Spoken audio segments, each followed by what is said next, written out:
Primeiramente, eu quero saudar a todos com a paz do Senhor, né? Dizer, como sempre, que é um privilégio estar na casa do Senhor e poder louvar ao Senhor e falar do seu grande amor. Sabemos, como a Lina falou aqui, que essa semana não foi uma semana fácil para muitos de nós. Mas, se o Senhor nos trouxe aqui, nós passamos por essa semana, assim como nós temos passado por vários e vários obstáculos na nossa vida. E quando a Lina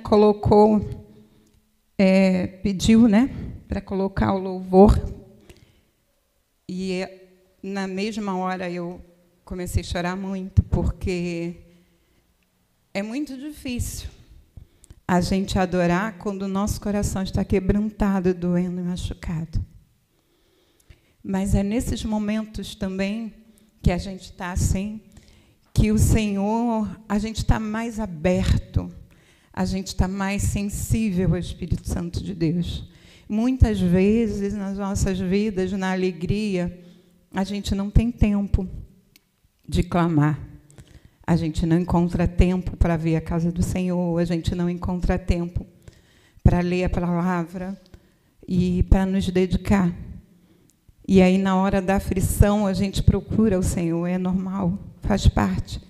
Assim como um filho, quando está brincando, correndo, a mãe às vezes nem vê, ele se perde brincando num parque. Mas se ele se machucar, ele corre para a mãe. Porque na hora da dor, a gente vai sempre correr para aquele que nos dá a paz que a gente precisa, que nos dá o acalento que a gente está precisando.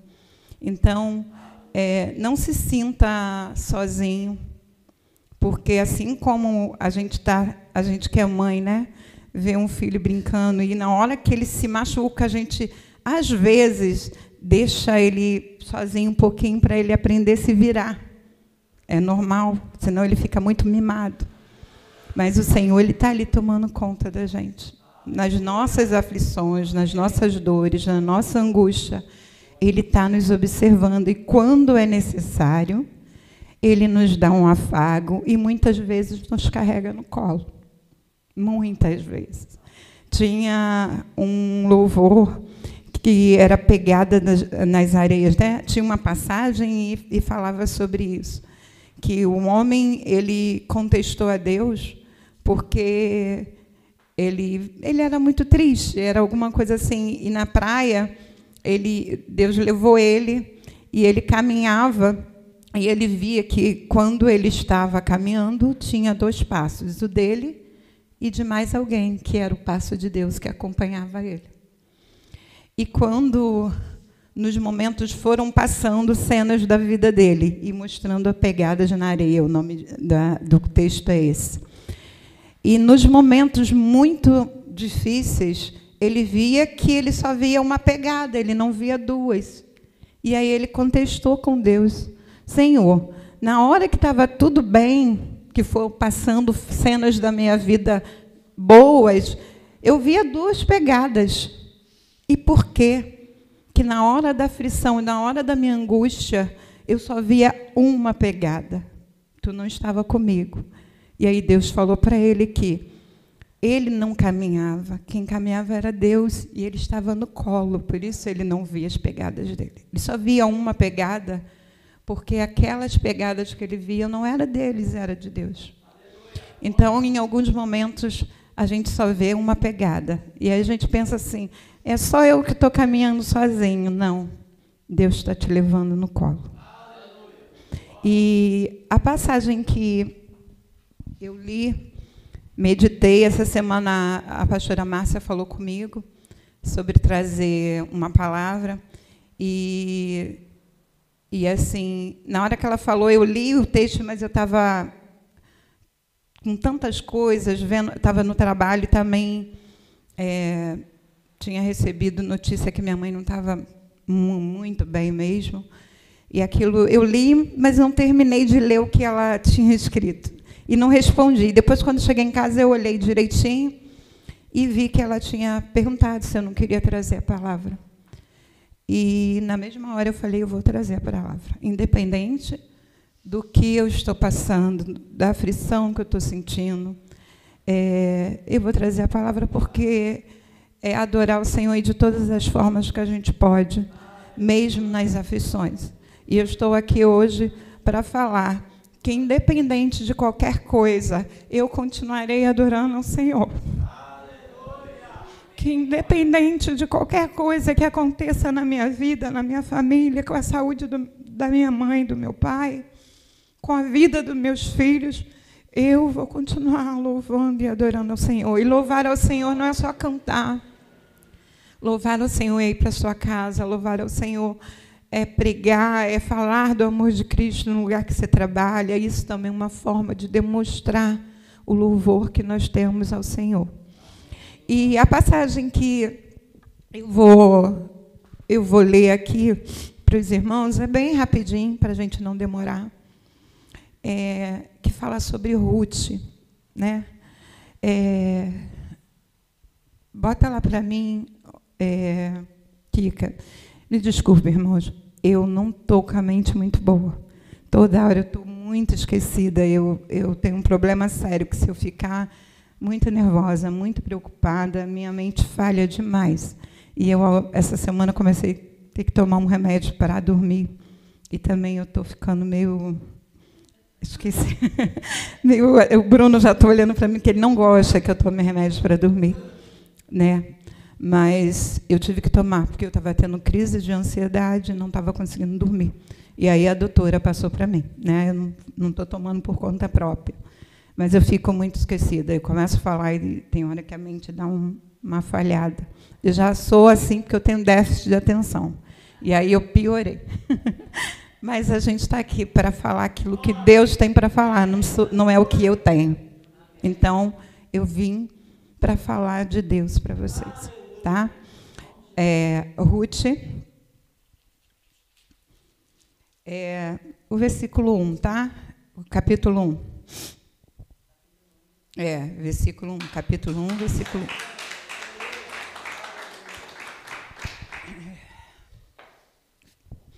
E está assim, e sucedeu que nos dias... Eu estou lendo o que está na minha Bíblia, tá? E sucedeu que nos dias em que juízes julgavam, houve uma fome na terra, pelo que um homem de Belém de Judá saiu a peregrinar nos campos de Moabe, ele e a sua mulher e seus filhos. E era o nome deste homem Abimeleque. O nome da sua mulher era Noemi, e os nomes de seus filhos Malom, Quileon, e de Belém a Judá vieram os campos de Moabe e ficaram ali. Eu vou parar aí, porque a história de Ruth... Pode sentar, irmãos. A história de Ruth é uma história muito bonita, porque durante esse período da fome, eu li esse trechinho aqui, porque é para mostrar que eles saíram de onde eles moravam por causa da fome, eles foram para outros lugares. Saíram a peregrinar atrás do que comer, porque antigamente era assim, fome em um determinado lugar onde havia comida, eles largavam tudo e iam, porque eles tinham que alimentar sua família. E, nessa época, eles saíram de Belém e foram para outras terras. E lá, o esposo da Noemi, ele faleceu. E ficou ela e 2 filhos. Antigamente, naquela época, a mulher que ficava sem esposo, ela tinha os filhos dela, os filhos assumiriam, né? E eles continuavam cuidando da mãe como se o pai estivesse ali. Só que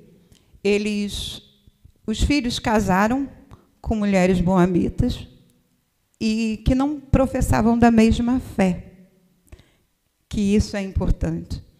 E também os filhos de Noemi morreram.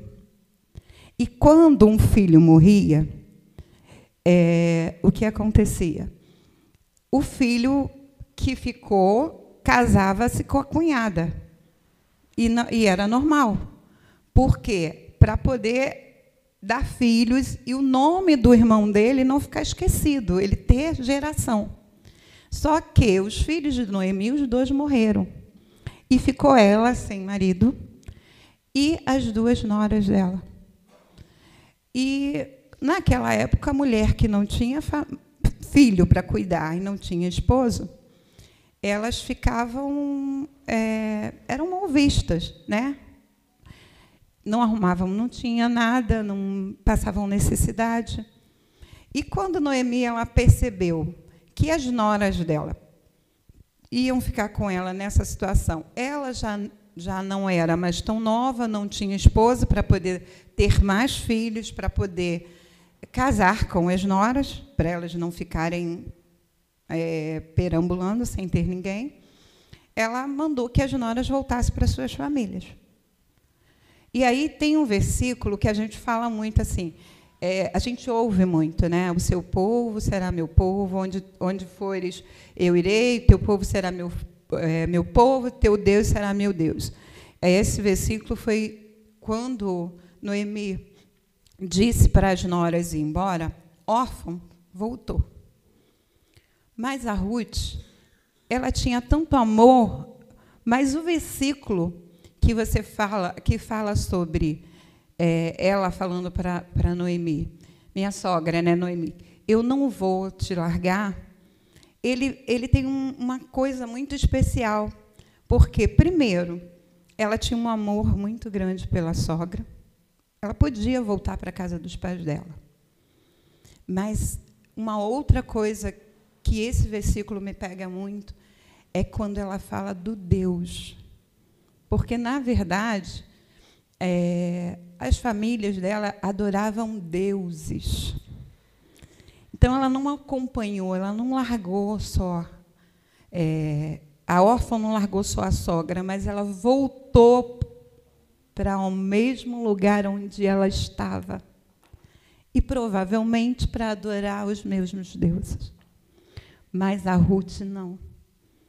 A Ruth ela preferiu ficar com a sogra, passar por necessidades. E aí, lá na frente, a gente vê que a história de Ruth, ela saiu, depois a fome veio para esse lugar, e elas tiveram que voltar para onde elas estavam. E ela voltou para Belém junto com a sogra.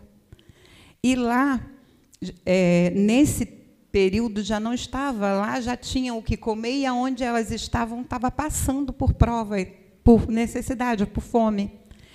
E lá, ela foi colher espigas em um lugar onde o dono era um parente do esposo de Noemi. E, naquela época, também, quando não tinha ninguém, se você tivesse um primo, ele poderia casar com a sua prima que ficou e dar continuidade. Só que ela não sabia. E onde ela foi colher as espigas, ela ia, depois que os servos iam e colhiam, o que ficava para trás era que ela estava colhendo, para não passar fome. Era o resto. E, muitas das vezes, na nossa vida, quando a gente está passando por necessidade, a gente contesta a Deus. E Deus deixa a gente passar assim, porque o que Ele tem para nós é muito maior. E eu aprendi que é no pouco que a gente tem que ser fiel. Porque sobre o pouco foste fiel, sobre o muito te colocarei. Então, é no pouco que a gente tem que ser fiel a Deus. E ela ia para lá e catava aquelas espigas. E aí ele deixou. E ele não sabia que ela foi casada, era viúva de um primo. E ele deixou que ela colhesse. Mandou ela colher num trecho onde era do sogro dela, porque eles abandonaram. Então, ela começou a colher onde era por herança dela, mas ela também não sabia. E, depois de um tempo, aquele senhor se agradou dela, não sabendo que ela era parente. E Noemi uma sogra muito prudente, ensinou a ela o que fazer, né?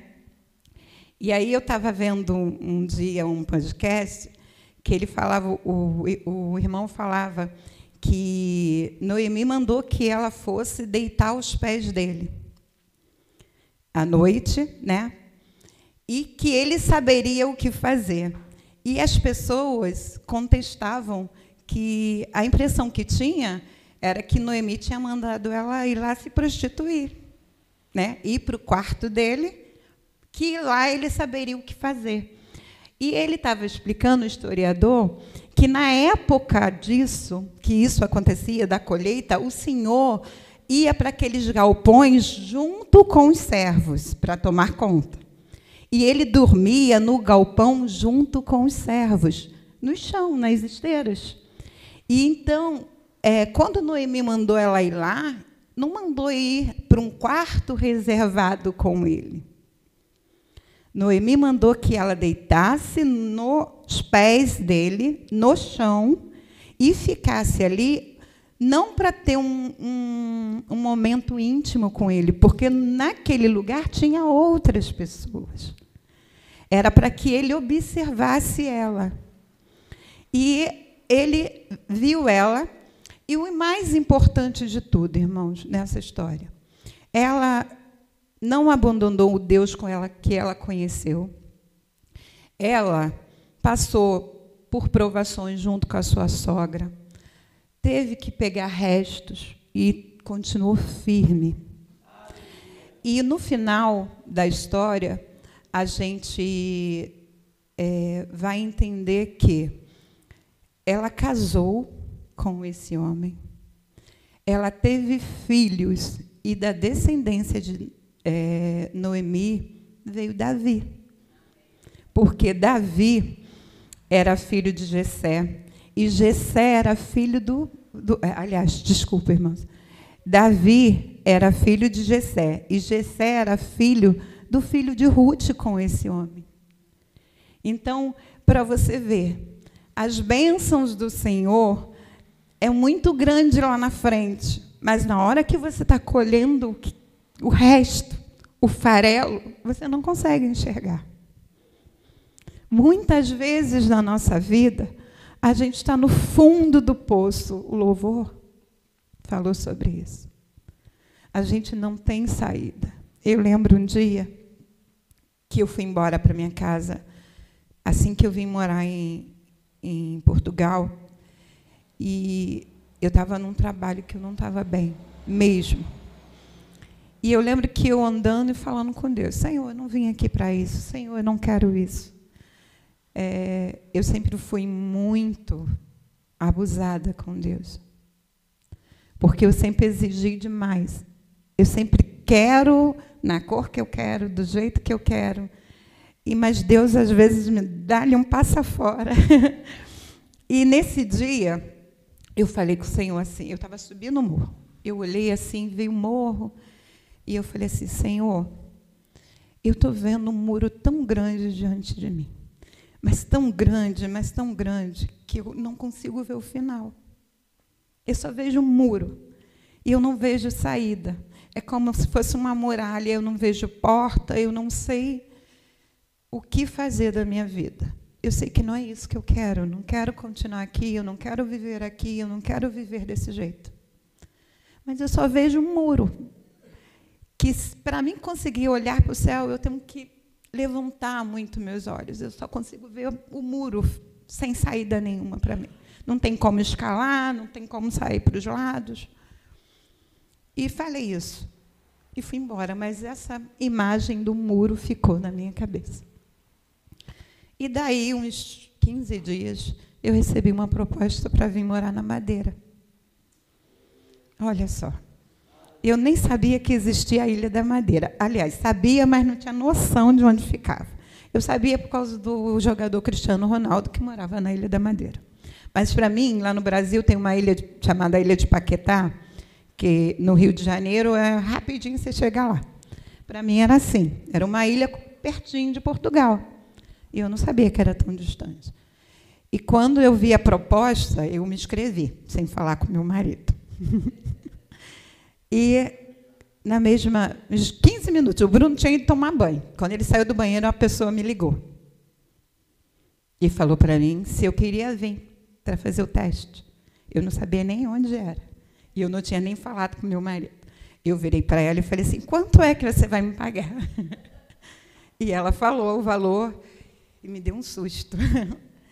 E, aliás, eu falei um valor, ela entendeu o outro. Olha como que Deus é. Eu falei um valor, ela entendeu o dobro. E eu não ia falar que não ia vir, né? Mas também não podia falar que ia vir sem falar com meu marido. Eu virei para ela e falei assim, você pode me ligar daqui a pouquinho? E o Bruno no sofá olhando para a minha cara. E ela me ligou. E eu desliguei o telefone, ele falou o quê? Eu falei, eu vou. Aí ele, o que você quer fazer? Se que você quer ir, vai. E aí eu vim. E hoje eu estou aqui. Hoje eu estou onde eu sempre quis estar. Eu estou num lugar tranquilo, que eu me sinto em casa. Aqui eu encontrei um lugar para me adorar o Senhor de coração aberto.